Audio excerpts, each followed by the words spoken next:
At Christmas dinner, everyone believed they were surrounded by family until a daughter quietly used a secret distress code only her father could understand. What began as a peaceful holiday quickly uncovered surveillance, hidden crimes, and a powerful man whose perfect reputation concealed a dangerous truth. But the biggest twist was still waiting. If you enjoy emotional mystery stories with shocking twists, subscribe now and let's begin. Christmas Eve had always been my favorite day of the year, not because of the gifts or the decorations, but because it was the one evening when every branch of my family gathered under the same roof. My name is Leonard Volvic, and for as long as I can remember, Christmas dinner meant warmth, familiar faces, and a brief escape from the weight of everyday life. That year was supposed to be no different. Looking back now, I realized that illusion lasted only until my daughter looked into my eyes across the dining table. My older sister had rented a large mountain lodge surrounded by thick pine forests. Snow had fallen steadily since the afternoon, covering the winding road that led to the property. By the time I arrived with my daughter, Alina, the windows glowed with golden lights, and the smell of roasted turkey drifted through the cold evening air. Children were already running between the living room and the hallway, while adults greeted one another with laughter that echoed against the wooden walls. Everything looked exactly as Christmas should. I carried 2 bags inside while Alina followed behind me, balancing a homemade apple pie she had insisted on baking herself. She smiled politely at everyone who welcomed us. If anyone had asked me then whether something seemed unusual, I would have answered without hesitation that everything was perfect. That was my first mistake. As the evening unfolded, more guests continued arriving. Some were relatives I had known all my life. Others were distant cousins I only met during holidays. There were also several unfamiliar faces introduced as business associates or family friends. I nodded politely, exchanged handshakes, and quickly forgot most of their names. Nothing about them seemed important enough to remember. Dinner finally began shortly after 7 o'clock. The dining room held nearly 20 people around a long oak table decorated with candles, evergreen branches, and small crystal ornaments that reflected the soft lights hanging above us. Conversations blended together until individual voices became impossible to separate. Someone argued about football scores. Someone else debated travel plans for the coming year. Children laughed every few minutes from the smaller table beside the fireplace. Alina sat directly across from me. She appeared calm, quietly cutting her food while listening to everyone else. Every now and then she forced a smile whenever someone included her in the conversation. I noticed she barely touched her dinner, but I assumed she was simply tired after our long drive through the mountains. Then our eyes met. For only a second. Long enough for me to notice something hidden behind her smile. Fear. Not panic, not tears. Controlled fear. Before I could react, she lowered her eyes toward the tablecloth. Her movements were slow and deliberate. First, she folded her napkin in half. Then she folded it once more. She placed it neatly beside her water glass. Finally, she picked up her spoon and tapped it softly against the edge of her plate. 1, 2, 3. Nobody looked up. Nobody stopped talking. The tiny sound disappeared beneath the noise of casual conversation. To everyone else, it was meaningless. To me, it was impossible to ignore. More than 10 years earlier, after my wife passed away, Alina had developed a habit of becoming unusually quiet whenever she felt unsafe. I worried constantly that one day she might find herself in trouble without any way to ask for help. During one summer camping trip, we invented several silent signals disguised as ordinary actions. We treated them like a game at first, practicing them until they became second nature. One signal meant she wanted to leave immediately. Another meant someone nearby was lying. The last one was never supposed to be used unless every other option had failed. Fold the napkin twice. Place it beside the glass. Tap the spoon 3 times. Its meaning was simple. Dad, I'm being watched. My heartbeat immediately accelerated, but years of working in high-security construction projects had taught me one valuable lesson. The moment you reveal that you know something is wrong, you surrender your advantage.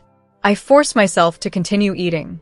I even laughed when my brother-in-law told an old story I had already heard a dozen times. Outwardly, nothing about me changed. Inside, every instinct screamed that my daughter was asking for help. Without moving my head, I slowly examined everyone seated around the table. Most people were focused on their meals or conversations. My aunt was pouring more wine. My nephews trying to steal extra dessert before dinner had even ended. Across the room, children were arguing over a board game. Then I noticed someone I could not identify. A man sat near the far end of the table beside the fireplace. He appeared to be in his early 50s, wearing an expensive dark suit despite the relaxed atmosphere. His expression remained polite whenever someone spoke to him, yet he contributed almost nothing to the conversations. Every few moments, his eyes drifted toward Alina before calmly returning to his plate. He never looked at me. He never looked around the room, only at my daughter. And somehow, I knew Christmas dinner had just become the beginning of something none of us were prepared to face. I kept my smile in place long after the secret signal had shattered my sense of comfort. The conversations around the table continued as if nothing had happened. Glasses clinked together. My uncle raised a toast to another Christmas spent as a family. Laughter rolled across the room while snow accumulated against the windows outside. I forced myself to nod at the right moments, but my attention never drifted far from Alina. She avoided looking at me again. That alone told me everything. If she had sent the signal by accident, she would have corrected herself with another glance or a reassuring smile. Instead, she carefully focused on her plate, speaking only when someone addressed her directly. She was acting exactly as we had practiced years ago. Blend in. Never attract attention. Never let the person watching you realize that the message had been received. I slowly surveyed the room again. The unfamiliar man near the fireplace remained unusually quiet. He accepted a serving of potatoes from my cousin, thanked her politely, and returned to eating. His movements were calm, almost rehearsed. Every now and then, he glanced toward Alina for less than a second before pretending to admire the Christmas decorations. Most people would never have noticed. I did. The dinner finally came to an end nearly an hour later. Family members carried empty dishes toward the kitchen while children rushed outside to throw snowballs under the porch lights. Christmas music continued playing softly through hidden speakers mounted near the ceiling. This was my chance. I picked up several dirty plates and walked toward the kitchen, hoping Alina would already be there. She was. She stood beside the sink, rinsing glasses while my sister searched the pantry for extra dessert plates. I waited patiently until my sister excused herself to retrieve more whipped cream from the basement freezer. The moment we were alone, I stepped beside Alina without looking directly at her. "Who is watching you?" I asked quietly. She didn't answer. Instead, she continued washing the same glass for several seconds before placing it carefully onto the drying rack. Then she opened the refrigerator. At first, I thought she was avoiding my question. Without turning around, she reached inside, grabbed a carton of milk, and placed it on the counter. "They hear everything," she whispered so softly I almost missed the words. Before I could respond, she slipped a folded grocery receipt into my hand. "Put this in your pocket," she said, her voice suddenly louder. "Can you take these drinks into the dining room?" Anyone listening would think she was simply asking for help. I nodded once. The receipt disappeared into my jacket before anyone returned. Seconds later, my sister walked back into the kitchen, carrying dessert bowls, smiling as though nothing unusual had happened. "There you two are," she laughed. "Everyone's waiting for pie." Alina smiled back with convincing ease. If I hadn't known her my entire life, I would have believed nothing was wrong. Back in the dining room, I found an excuse to step onto the back porch. The freezing air hit my face as I unfolded the receipt beneath the porch light. It listed ordinary grocery items. Bread, butter, coffee, sugar. Nothing unusual. Then I remembered one of the puzzle games Alina loved when she was younger. Every fourth word often revealed a hidden sentence. I counted carefully. The fourth item, then the eighth, then the 12th. A message slowly emerged. "Do not trust the guests." My stomach tightened. Not one guest. Guests. Plural. That changed everything. I folded the receipt again just as footsteps crunched through the snow behind me. It was my cousin Henrik carrying a tray of empty mugs. "You hiding out here?" he joked. "Just needed some fresh air," I answered. He looked toward the forest beyond the lodge. "Strange place to spend Christmas, isn't it? Beautiful, though." I nodded, studying his expression. There was nothing suspicious about him. Or perhaps that was exactly what someone wanted me to believe. Later that evening, after dessert and gift exchanges, the family slowly settled into their assigned bedrooms. The lodge became quieter with every passing minute. Doors closed one after another until only the crackling fireplace remained audible downstairs. I waited another 30 minutes before leaving my room. Carefully, I moved through the dark hallway. Old wooden floors creaked beneath my socks despite my best efforts to stay silent. My first stop was the sitting room. Empty. The library. Empty. Finally, I reached the guest bedroom assigned to the quiet businessman whose name I barely remembered. The door wasn't locked. I hesitated only a moment before pushing it open. The room appeared untouched. The bed remained perfectly made. A single suitcase rested beside the wardrobe. No personal photographs. No charger plugged into the wall. No scattered clothes. Something felt wrong immediately. I unzipped the suitcase. There were no shirts. No toiletries. No luggage tags. Instead, neatly arranged inside were compact cameras, wireless microphones, spare batteries, memory cards, and a rolled set of architectural blueprints. I carefully unrolled the papers across the bed. They weren't maps of the surrounding town. They were detailed floor plans of this very lodge. Every hallway, every bedroom, every hidden storage room. Someone hadn't come here for Christmas. Someone had come prepared. And whoever they were, they already knew this house far better than the rest of us. For several long seconds, I simply stared at the contents of the suitcase. Every item inside had a purpose, and none of those purposes belonged at a family Christmas gathering. The cameras were compact enough to hide inside ordinary household objects. The microphones were the kind designed to capture conversations through walls. The blueprints were marked with handwritten notes, circles, and arrows that highlighted entrances, windows, and even the narrow maintenance corridor running behind the kitchen. Whoever owned this suitcase had planned every movement inside the lodge long before any of us arrived. I reached for one of the cameras and turned it over in my hands. There was no manufacturer logo, only a small engraved serial number. Before I could inspect it further, I heard footsteps somewhere down the hallway. I froze. The footsteps stopped outside the room. A shadow appeared beneath the door. I quietly placed everything back exactly as I had found it, zipped the suitcase shut, and slipped behind the wardrobe just as the door slowly opened. The unfamiliar businessman stepped inside. He did not switch on the light. Instead, he stood silently in the darkness, as though listening for something. My breathing slowed to the point where even I could barely hear it. After nearly 30 seconds, he walked toward the suitcase, rested one hand on the handle, then looked around the room again. Had he noticed something? The silence became unbearable. Finally, his phone vibrated. He glanced at the screen before leaving the room, without saying a single word. Only after his footsteps disappeared downstairs did I dare move. I slipped out of the bedroom, carefully closing the door behind me. Back inside my own room, I locked the door and spread a notebook across the desk. Years of engineering had trained me to solve problems by organizing facts instead of emotions. I wrote down everything I knew. Alina had used our emergency signal. She believed someone was watching her. She had warned me not to trust the guests. One unknown man possessed surveillance equipment and blueprints of the lodge.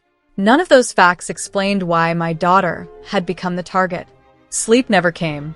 Shortly after sunrise, I looked through the bedroom window and noticed the businessman standing alone near the edge of the forest. Snow continued falling around him while he spoke quietly on his phone. I could not hear the conversation, but his posture suggested urgency rather than confidence. An idea formed. Instead of confronting him directly, I decided to call the local police. Less than an hour later, 2 officers arrived in a marked vehicle. My sister looked confused when I explained that I believed someone inside the lodge possessed illegal surveillance equipment. Most of my relatives exchanged uncertain glances, clearly wondering whether I had overreacted. The officers remained professional. They asked everyone to stay inside while they performed a routine inspection. My pulse quickened as they entered the businessman's room. Minutes passed. Then the officers returned carrying the same suitcase. One officer opened it in front of everyone. My heart sank. Inside were neatly folded clothes, toiletries, a laptop, and several wrapped Christmas presents. The cameras were gone. The microphones had vanished. Even the blueprints had disappeared. The room erupted into awkward silence. The businessman looked at me with polite confusion. "I'm sorry," he said calmly. "Have we met before?" One officer turned toward me. "Sir, we found nothing suspicious." "I saw the equipment," I insisted. "It was right there." The officer nodded respectfully, but his expression revealed growing doubt. "Perhaps you entered the wrong room?" "I didn't." The businessman smiled faintly. "My name is Victor Soren. I work as a logistics consultant. You're welcome to inspect my identification." He handed over a wallet containing government-issued documents, business credentials, and travel permits. Everything appeared authentic. After another brief conversation, the officers apologized for the inconvenience and prepared to leave. As the patrol car disappeared down the snow-covered road, embarrassment settled over the entire lodge. Several relatives avoided eye contact with me. Others whispered quietly among themselves. Had someone moved the equipment before the police arrived? Or had I somehow walked into the wrong room during the night? Neither explanation satisfied me. Late that afternoon, I stepped outside to clear my thoughts. The cold air helped, but not enough. As I rounded the side of the lodge, someone spoke behind me. "You weren't imagining it." I turned instantly. It was Victor. His expression no longer carried the polite smile everyone else had seen during dinner. Instead, his face looked tired, almost relieved. "You found the real suitcase," he said quietly. I instinctively stepped backward. "If that's true," I replied, "then explain why the police found nothing." "Because I replaced it before they arrived." The answer stunned me. Before I could demand another explanation, Victor reached slowly inside his coat. Every instinct told me to prepare for the worst. Instead of a weapon, he removed a leather identification wallet. He opened it just enough for me to see the badge inside. It wasn't from any logistics company. It belonged to a federal investigative agency. Then he looked directly into my eyes and said the last words I expected to hear. "I've been undercover for 11 months, Leonard. And your daughter isn't the only person in danger." I stared at the badge for several seconds before looking back at Victor's face. The snow continued falling between us, muffling every sound except the wind brushing through the pine trees. If he had shown me that identification an hour earlier, I would have assumed it was fake. After everything that had happened, I wasn't sure what to believe anymore. "You expect me to trust you?" I asked. "No," Victor replied calmly. "I expect you to listen." He slipped the badge back into his coat before anyone from the lodge could notice us talking. His eyes briefly scanned the surrounding forest, then the windows of the house behind us. "I've been investigating an organization that launders enormous amounts of money through charitable foundations," he said. "We have followed financial records across 3 countries, but every trail leads to someone who appears completely untouchable." "What does that have to do with my daughter?" His expression hardened. "Everything." Before I could ask another question, the front door of the lodge opened. My nephew ran outside carrying a sled, shouting that everyone was getting ready for family photographs in the snow. Victor immediately smiled as if we had been discussing nothing important. "We'll talk later," he said before walking back toward the others. I remained outside for another minute, trying to steady my thoughts. My daughter had somehow become connected to a federal investigation, yet she had never mentioned working on anything dangerous. She was studying computer science, taking internships, and building the kind of future every parent hopes for. None of it made sense. The family gathered near the front entrance for photographs. Children stood in the front row while adults arranged themselves behind them. My sister laughed as she tried to organize nearly 20 people into a single frame. Alina stood beside me. She kept smiling for the camera, but I noticed her shoulders tense when several black SUVs slowly climbed the snowy driveway. Every conversation stopped. The vehicles came to a smooth halt in front of a lodge. The first driver stepped out and hurried to open the rear passenger door. A tall man in an elegant charcoal coat emerged, adjusting a pair of dark leather gloves before greeting everyone with an effortless smile. "Cashin Marek," my cousin exclaimed. Several relatives immediately walked forward to shake his hand. I recognized the name at once. Cashin Marek was one of the country's most admired philanthropists. His foundation funded hospitals, libraries, disaster relief programs, and educational scholarships. His face appeared regularly on television beside politicians, celebrities, and community leaders. Newspapers described him as a businessman who had dedicated his fortune to helping others. He looked exactly like the public expected: confident, polite, generous. The photographers who accompanied him began taking pictures almost immediately. "I hope you don't mind the surprise," Cashin said warmly. "Your family has supported our winter charity campaigns for years. I wanted to thank you personally." My relatives looked thrilled. My sister could barely contain her excitement as she welcomed him inside the lodge. Only 3 people remained silent: Me, Alina, and Victor. As everyone moved toward the entrance, I noticed something that made the back of my neck tighten. Cashin wasn't looking at the decorations. He wasn't looking at the reporters. He wasn't even looking at the family welcoming him. His attention settled directly on Alina. For less than 2 seconds, neither of them spoke. Then Cashin smiled. "Alina," he said pleasantly, "it's been quite some time." My daughter forced a smile that looked painfully unnatural. "Yes," she answered, "it has." I looked at her in confusion. "You know him?" Before she could answer, Cashin rested a gentle hand on her shoulder, almost like a proud mentor greeting a successful student. "Your daughter is remarkably talented," he told me. "She spent several months working with one of our technology initiatives. Bright young people like her give me hope for the future." His voice sounded sincere.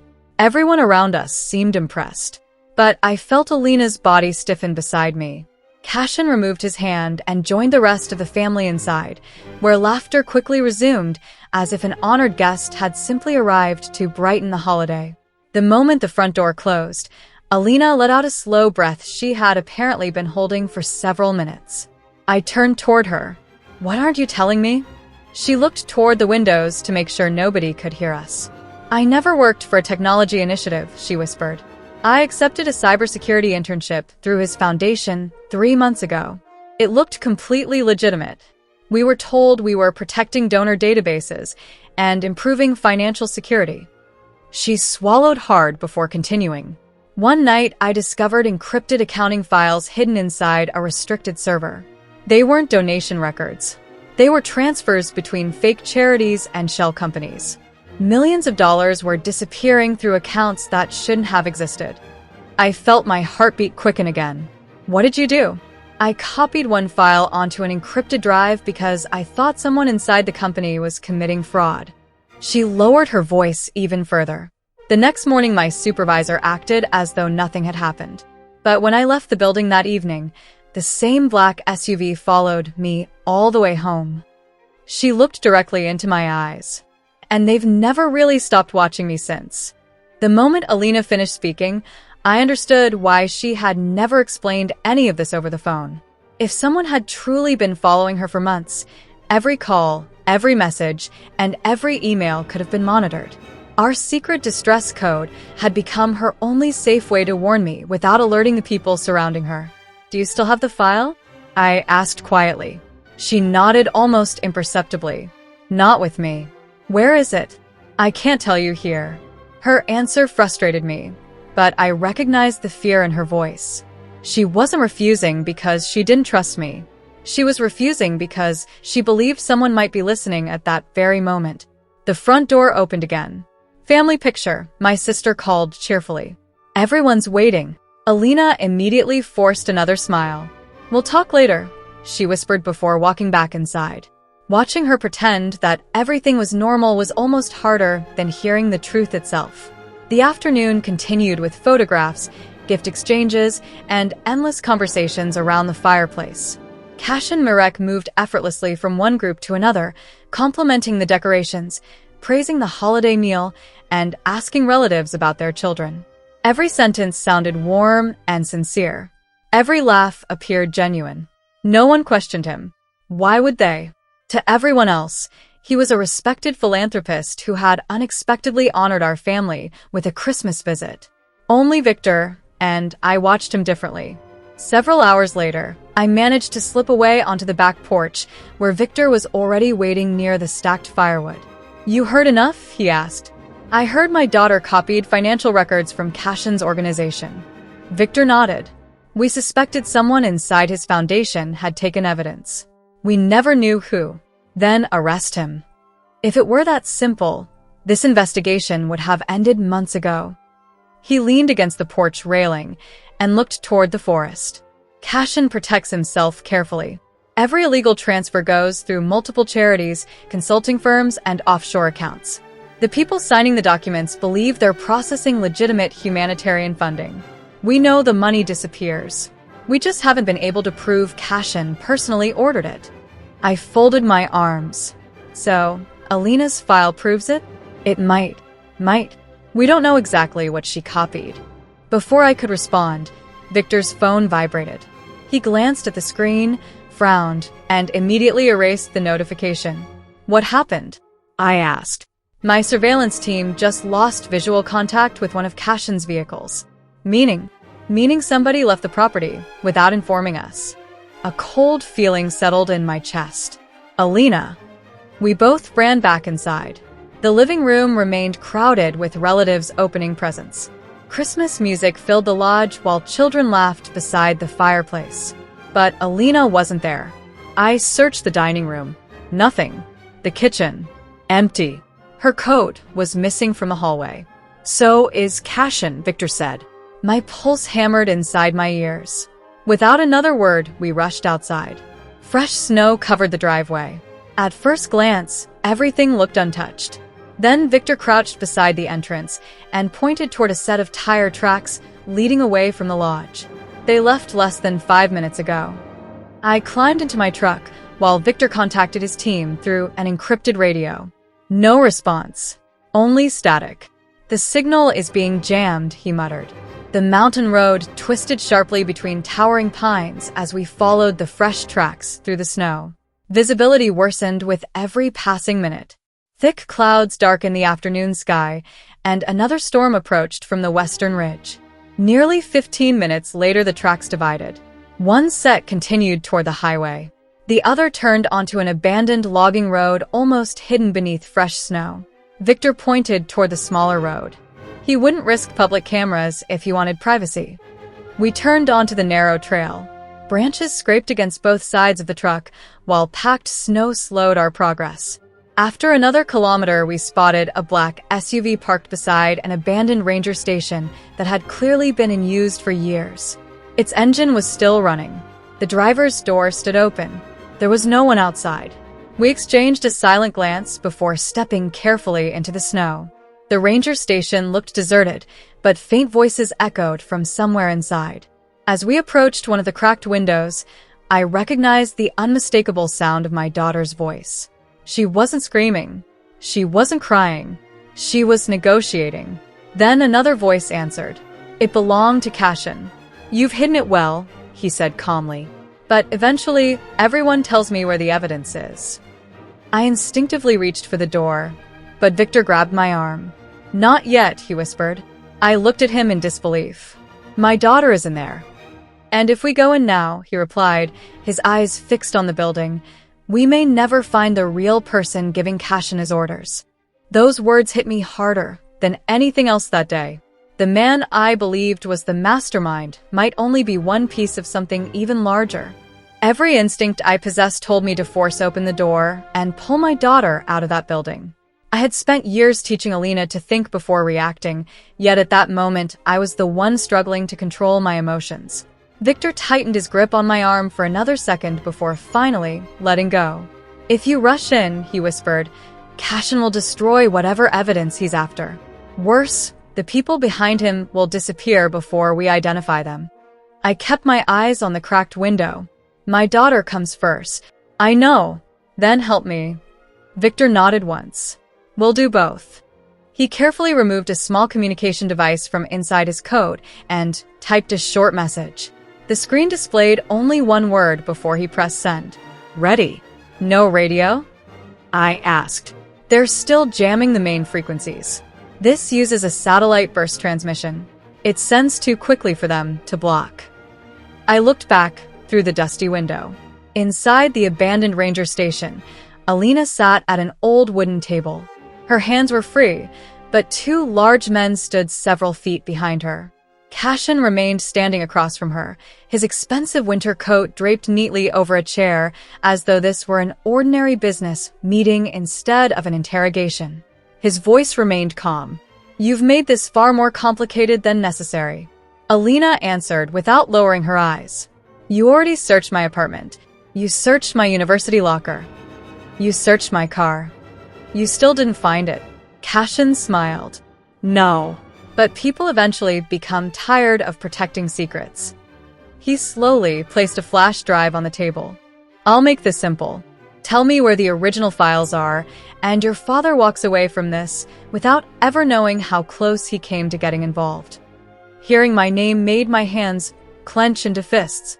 Alina remained silent. Cashin sighed. I admire loyalty. He leaned slightly closer. But loyalty becomes expensive. One of the guards stepped forward, carrying a tablet computer. He placed it in front of Alina.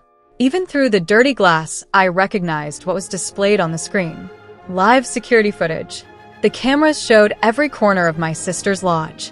Family members continued celebrating Christmas completely unaware that they were being watched from miles away. Cashin tapped the screen. One phone call. That's all it takes. An unfortunate gas leak, a fire, a tragic accident.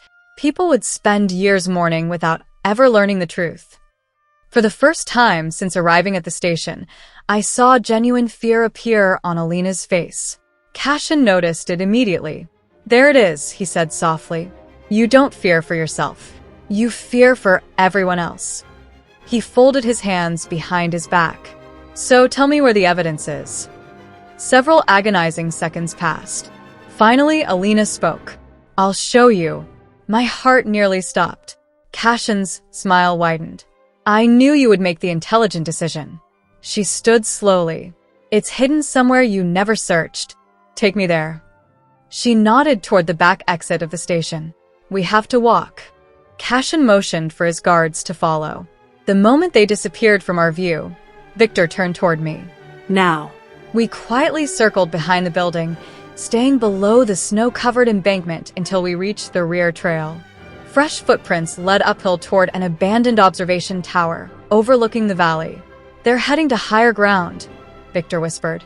Why would she take them there? I don't think she's leading them to the evidence. What do you mean?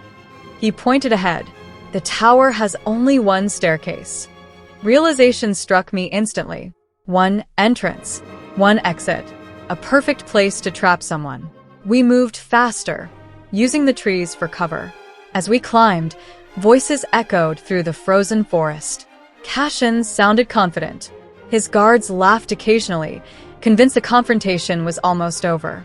When we finally reached the clearing, the old observation tower stood against the gray winter sky, its wooden stairs creaking beneath the weight of everyone climbing toward the platform. Alina reached the top first. Cashin followed only a few steps behind. His guards remained halfway up the staircase. Then, everything changed. Instead of leading Cashin toward hidden evidence, Alina reached beneath one of the loose floorboards and pulled out a small metal emergency beacon no larger than her hand. She pressed a single red button. A piercing alarm shattered the silence of the mountain. At the same instant, powerful floodlights mounted on distant ridges flashed on one after another, illuminating the entire valley below. Cashin's confident expression disappeared for the first time. He looked toward Victor. You set me up. Victor stepped into the clearing with his badge clearly visible. No, he replied evenly. You walked into the trap yourself. Then, from somewhere beyond the trees, The unmistakable sound of multiple approaching vehicles echoed across the snow, growing louder with every passing second.